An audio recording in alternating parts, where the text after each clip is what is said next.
श्री अष्टावक्र महागीता की सरल व्याख्या के 8वें अध्याय के सार को प्रस्तुत करते हैं। मुनि अष्टावक्र अब राजा जनक को आत्मज्ञान के गहरे सूत्र बताते हुए कहते हैं कि हे जनक, आत्मा सदा मुक्त है। यह बंधन जो तुझे दिखाई दे रहा है, यह केवल तेरा भ्रम है। तू सदा से मुक्त है जनक, परंतु तूने स्वयं को देह, मन और इंद्रियों से जोड़ लिया है। वही अज्ञान तुझे बांधता है।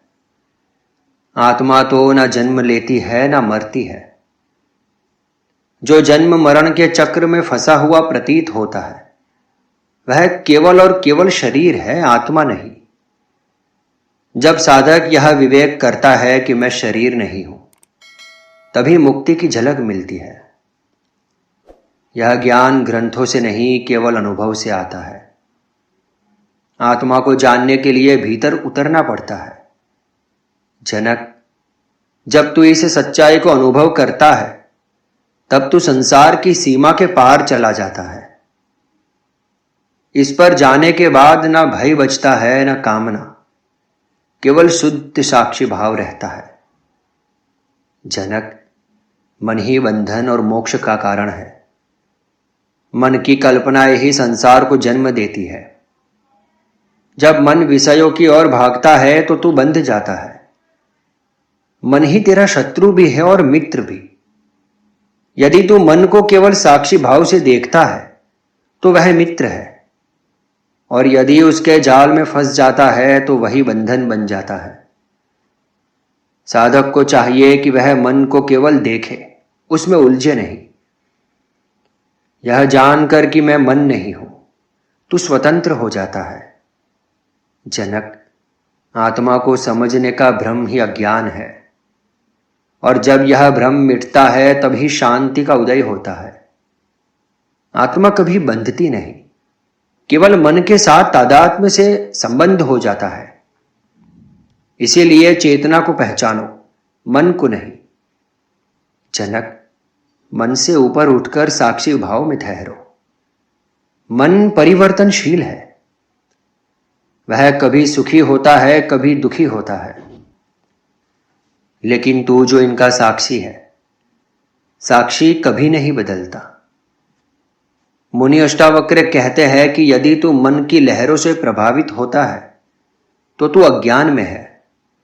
साक्षी बनते ही तू एक स्थिर आकाश बन जाता है, जिसमें विचार केवल बादलों की तरह होते हैं और आते जाते हैं। जो साधक साक्षी में ठहरता है वही सच्चे अर्थों में मुक्त है। यह साक्षी भाव कोई प्रयास नहीं है, यह तो बस स्मरण है कि मैं देखने वाला हूं, विचार नहीं। इस देखने की क्रिया में ही समाधि है जनक। जब तू स्वयं को देखने लगे तब तू बाहर से भीतर आ गया, ऐसा समझ लेना। और विषयों में रति ही दुख का कारण है। मन जब विषयों में रमण करता है तभी दुख पैदा होता है। अष्टावक्र यहां स्पष्ट करते हैं कि विषय वासना ही दुख का कारण है और कुछ भी नहीं। वे कहते हैं कि जब तू विषयों में सुख ढूंढता है तो तू बाहर की ओर भागता है, पर आत्मा की ओर बढ़ने के लिए भीतर की ओर मुड़ना पड़ता है। विषय क्षणिक सुख देते हैं और फिर वे ही बंधन बनते हैं। जैसे मधु में विष छिपा हो, वैसे ही विषयों के पीछे दुख छिपा होता है। साधक को चाहिए कि वह विषयों का अनुभव करे, पर उनमें आसक्त ना हो। यह वैराग्य आत्मज्ञान की प्रथम सीढ़ी है। जब तू विषयों को देखता है पर उनमें लिप्त नहीं होता, तब तू भीतर की ओर जागता है। यही जागरण तुझे स्थायी सुख की ओर ले जाता है, और साक्षी भाव आत्मा की सीढ़ी है। जनक, तू शरीर नहीं है, मन नहीं है, विचार नहीं है। तू केवल साक्षी है। और इन बातों को केवल दोहराओ मत, अनुभव करो, बार बार बार बार। यह जानना ही आत्मा की ओर पहला कदम है जनक। जब तू अपने भीतर उस देखने वालों को पहचानता है, तब सारा द्वैत समाप्त हो जाता है। साक्षी का ना कोई जन्म है ना कोई मृत्यु है, वह तो केवल है, सत्य, चित और आनंद। साक्षी बनने के लिए ध्यान कर अपने विचारों, भावनाओं और क्रियाओं को बिना हस्तक्षेप के देखता जा, पर प्रतिक्रिया मत दे। धीरे धीरे तू इन सब से अलग हो जाएगा, और जब तू अलग हो जाएगा तब तू आत्मा में स्थित हो जाएगा जनक। संसार का कोई वास्तविक अस्तित्व है ही नहीं। मुनि अष्टावक्र यही समझाते हैं कि यह संसार तो एक भ्रम है। संसार केवल एक मन की कल्पना है। जैसे स्वप्न में हम सब कुछ देखते हैं, सब कुछ, पर जागते ही सब कुछ लुप्त हो जाता है, वैसे ही संसार भी केवल एक भ्रम है और आत्मा इस भ्रम से अछूती है। साधक जब मन से ऊपर उठता है तभी वह जान पाता है कि यह सब केवल दृश्य है, दृष्टा कोई और है। यह जानकर भीतर मौन उतर आता है। संसार को त्यागना नहीं है, संसार से भागना नहीं है, और संसार से चिपकना भी नहीं है। यह दोनों ही बंधन के कारण बन जाते हैं, क्योंकि त्यागी त्याग में सुख ढूंढने लगता है और भोगी को तो भोग में सुख दिखता ही है। ना भोगना है उसे, जानकर उससे परे उठ जाना है। यह पार उठना ही आत्म साक्षात्कार है। तब ना कोई आग्रह बचता है ना प्रतिरोध, बस शांति रह जाती है। और जनक, यह सुख दुख मन की अवस्थाएं है, आत्मा पर प्रभाव नहीं डालती। मुनि अष्टावक्र कहते हैं कि जो आत्मा को जान गया उसके लिए ना सुख मायने रखता है न दुख। यह दोनों मन की प्रतिक्रियाएं है। आत्मा तो केवल देखती है, तटस्थ, शांत। जब तू दुख से ग्रस्त होता है तो तू मन में है। जब तू साक्षी बनता है तब सुख दुख तुझसे टकराकर लौट जाते हैं। साधक को चाहिए कि वह दुख में भी देखे और सुख में भी। यह देखना ही साधना है। तब तू एक गहरे मौन में उतरता है, जहां सब कुछ सम हो जाता है। यही समत्व योग है जनक, और यही आत्मा की स्थिति है। और जनक, आत्मा का अनुभव ही सच्चा ज्ञान है। पढ़ना, सुनना और समझना यह केवल प्रारंभिक स्तर है। अष्टावक्र कहते हैं कि जब तू आत्मा का प्रत्यक्ष अनुभव नहीं करता तब तक तेरा ज्ञान अधूरा है। ज्ञान को शब्दों में नहीं बांधा जा सकता, वह तो मौन में प्रकट होती है। जब तू अपने भीतर पूरी तन्मयता से बैठता है, विचारों को देखता है और उनमें उलझता नहीं, तब धीरे धीरे आत्मा की झलक मिलने लगती है। यह झलक ही सारे द्वंद्वों को समाप्त कर देती है। यही तो ब्रह्म ज्ञान है जनक।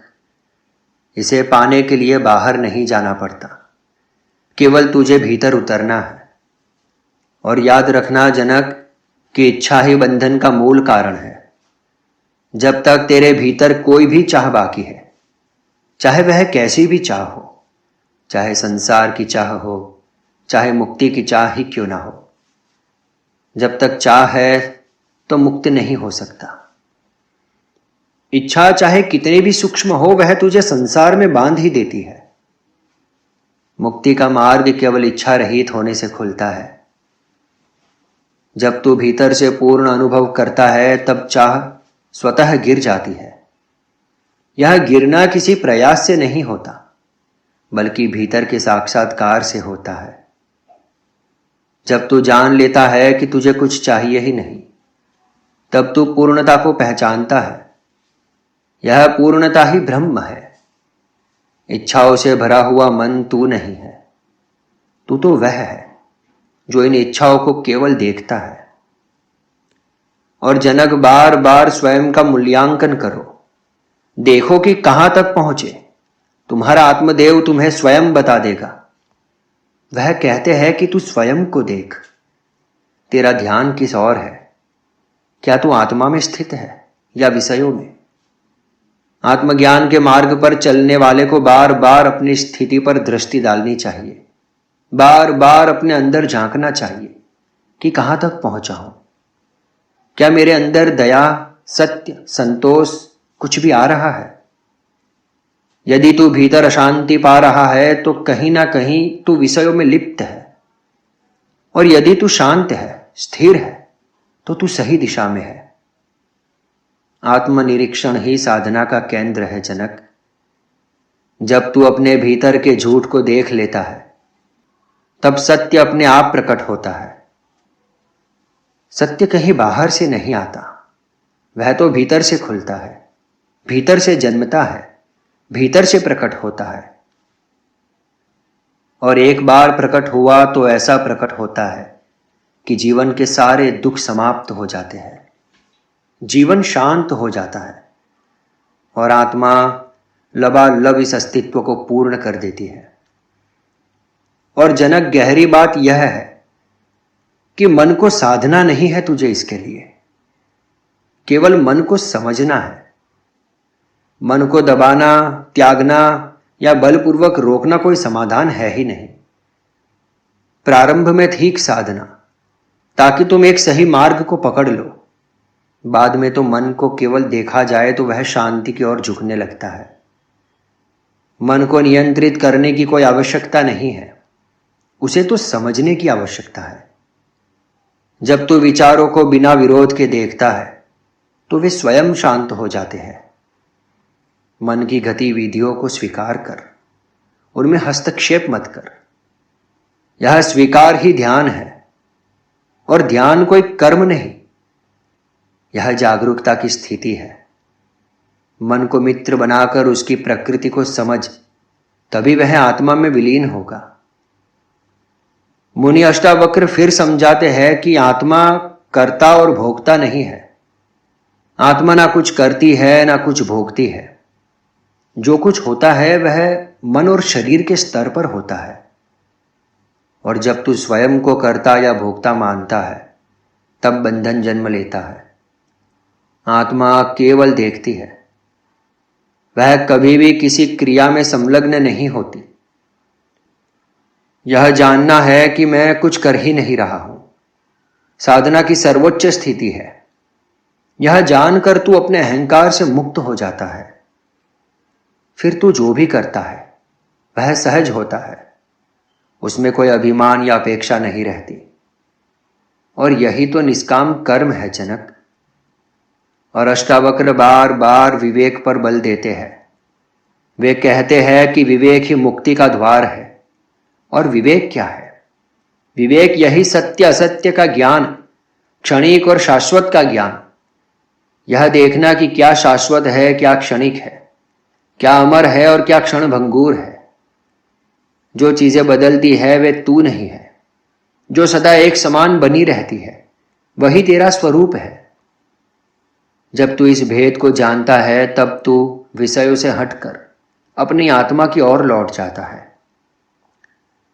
विवेक से ही वैराग्य उपजता है।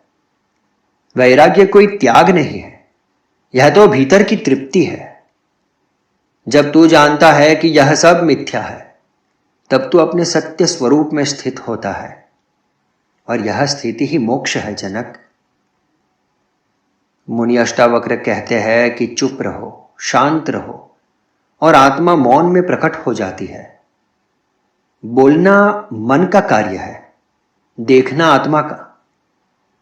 अष्टावक्र कहते हैं जब तू मौन में बैठता है तब आत्मा की झलक मिलती है जनक। यह मौन केवल वाणी का मौन नहीं, मन का मौन है। जब भीतर विचारों की हलचल रुकती है, तब साक्षात आत्मा प्रकट होती है। साधक को चाहिए कि वह प्रतिदिन मौन का अभ्यास करे। ध्यान में बैठे, कुछ ना सोचे, कुछ ना चाहे, बस अस्तित्व हो जाए। और यह हो जाना ही आत्मा की उपस्थिति में समर्पण है। केवल हो जाओ मौन, शांत, और मौन ही आत्मा का स्वभाव है। जो कुछ भी जानता है वह तू नहीं है। अष्टावक्र आगे कहते हैं कि जो वस्तुएं तू जानता है वे सब तू नहीं है। तू जानता है शरीर को, अतः तू शरीर नहीं है। तू जानता है मन को, अतः तू मन नहीं है। जानता है विचारों को तो तू विचार नहीं है। तू जानता है भावनाओं को तो तू भावना नहीं है। जानने वाला ही आत्मा है, जो जानता है पर स्वयं कभी नहीं जाना जाता। यही दृष्टा तेरा सत्य है जनक। जब तू इस बोध में ठहरता है तब सारा बंधन समाप्त हो जाता है। बंधन केवल असत्य से तादात्म्य के कारण होता है, और असत्य को समझने के लिए केवल बुद्धि का ज्ञान काफी है। लेकिन आत्मा को समझने के लिए बुद्धि का ज्ञान काम नहीं आएगा, और उसके लिए कोई साधन भी नहीं चाहिए, केवल सजगता चाहिए। अष्टावक्र कहते हैं कि आत्मा कहीं बाहर नहीं है जिसे साधनों से प्राप्त किया जाए। वह तो तेरे भीतर सदा विद्यमान है। केवल तू उसका स्मरण कर और वह प्रकट हो जाती है। जब कोई साधन, कोई क्रिया, कोई पूजा इसे ला ही नहीं सकती, तो तू क्यों व्यर्थ के प्रयास करता है? केवल सजगता इसे ला सकती है, तो तू सजगता में ठहर। सजगता से देख केवल। और जैसे अंधेरे में दीप जलाओ तो प्रकाश होता है, वैसे ही अज्ञान में जागो तो आत्मा प्रकट होती है। और यह जागना ही तो साधना है। और जनक, आत्मा ही सत्य है, शेष सब कुछ भ्रम है। इस संसार में जो भी तू देख रहा है वह एक परिवर्तनशील दृश्य है। आत्मा ही वह सत्य है जो सदा एक सा है। जब तू दृश्य से हटकर दृष्टा की ओर लौटता है, तब तुझे वास्तविक शांति मिलती है। अष्टावक्र कहते हैं जो सदा रहता है वही तो सत्य है, जो बदलता है वह तो भ्रम मात्र है। और साधक को इस गहरे सत्य को अनुभव करना चाहिए। जब साधक इस गहरे सत्य का अनुभव करता है, तब जीवन ही एक ध्यान बन जाता है। मुनि अष्टावक्र आगे समझाते हैं कि जनक, मुक्त व्यक्ति को कुछ करना नहीं होता। जो आत्मा को जान गया वह कुछ करने की आवश्यकता से परे हो जाता है। उसका हर कार्य सहज होता है, उसमें प्रयास नहीं होता। मुक्त पुरुष जीता है पर करता कुछ नहीं है। उसकी उपस्थिति ही उसका प्रभाव है। ऐसा व्यक्ति भीतर से शांत होता है पर बाहर से सहज। वह किसी लक्ष्य की ओर नहीं भागता, क्योंकि उसे कुछ पाना नहीं है, और यही उसकी पूर्णता है। तो जो कुछ है जनक, सदा से परिपूर्ण है। मुनि अष्टावक्र साधक को यह बोध कराते हैं कि तू जिस सत्य की खोज कर रहा है वह सत्य तू पहले से ही है। तू किसी नए सत्य तक नहीं पहुंच रहा, तो केवल अपनी भूलों को छोड़ रहा है। जैसे दर्पण पर पड़ा धूल हट जाए तो केवल चेहरा दिखता है, वैसे ही अज्ञान हट जाए तो केवल आत्मा प्रकट होती है। शुद्ध आत्मा केवल ज्ञान है। आत्मा को पाना कोई उपलब्धि नहीं है जनक। उपलब्धि तो इस बाहर के संसार में होती है। आत्मा को पाना कोई उपलब्धि नहीं, यह तो केवल और केवल एक स्मरण है। और साधक को भीतर की गहराई में उतरकर यह देखना चाहिए, जब तू संसार की सतह पर जीता है जनक, तब तू केवल लहरों को देख रहा है। सुख दुख, लाभ हानि, इच्छा द्वेष, ये सब लहरें ही तो है। अष्टावक्र कहते हैं कि तू इन लहरों से पार हो जा। भीतर जहां तू ना कुछ पाता है ना खोता है, वहां एक मौन की नदी बह रही है। बस उसमें उतर आ। यही उतरना ही आत्म साक्षात्कार है। यह गहराई ही सच्ची मुक्ति है जनक। और ध्यान रखना, तू मनुष्य नहीं है कोई, तू तो परमात्मा है साक्षात। तू स्वयं को शरीर समझता है, मन समझता है, मनुष्य समझता है। यह तेरी सबसे बड़ी भूल है। तू देहधारी आत्मा नहीं है, तू देह में स्थित परमात्मा है। जब तू यह जान लेता है तब तेरा सारा भय समाप्त हो जाता है, सारी इच्छाएं गल जाती है। फिर ना मृत्यु डराती है ना जीवन बांधता है। तब तू केवल होने में स्थित होता है, और यही ब्रह्म स्थिति है। तू जो भी कुछ अनुभव करता है वह मन है, तू वह नहीं है। मुनि अष्टावक्र कहते हैं मन अनुभव करता है और आत्मा केवल जानती है। सुख दुख स्मृति कल्पना सब मन के क्षेत्र है, लेकिन तू इन सब से परे है। तू वह है जो इन अनुभवों को जानता है पर उनमें फंसता नहीं है। जब तू इसे साक्षी में स्थित होता है तब तू मुक्त होता है और सारा योग इसी एक अनुभव में है। और ध्यान रखना जनक, आत्मा को पाने के लिए कुछ भी छोड़ना नहीं पड़ता। त्याग बाहर का नहीं भीतर का होता है। विषयों को छोड़ना नहीं, विषयों में लिप्तता को छोड़ना है। जो भीतर से तृप्त है वह विषयों से निर्लिप्त रहता है। यह वैराग्य किसी अभ्यास से नहीं आता, यह तो आत्मा की अनुभूति से आता है। तू आत्मा को देख, यह विषय तो तुच्छ है, यह तो स्वयं छूट जाएंगे। जब आत्मा का परम आनंद तुझे मिलेगा तो उसमें स्थित हो जाएगा। तू देख लेगा कि तू तो वही समुद्र है जिसमें विषय रूपी एक भी लहर टिकती नहीं है, उसी में लीन हो जाती है। तब यह सारे विषय स्वतः छूट जाएंगे। और जब तक तू कुछ बनना चाहता है तब तक तू मुक्त नहीं है। मुनि अष्टावक्र बिल्कुल स्पष्ट करते हैं कि बनना ही बंधन है। तू साधक बनता है, तू ज्ञानी बनता है, तू योगी बनता है, तू कुछ भी बनता है, तब तक तू अहम में है। अहंकार तुझे घेरे हुए है। आत्मा कभी कुछ नहीं बनती, वह तो केवल है। और जब तू यह चाह छोड़ देता है कि मैं कुछ बनूं, तब तू आत्मा को पहचान लेता है।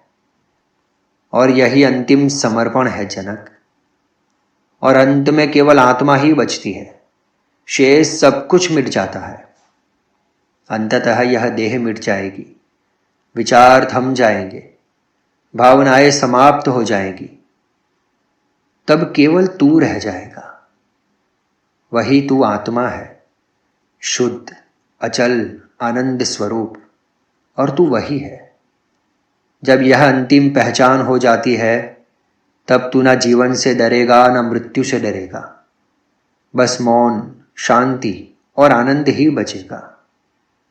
तू स्वयं में पूर्ण हो जाएगा जनक, स्वयं में अमर हो जाएगा, स्वयं में स्थित हो जाएगा।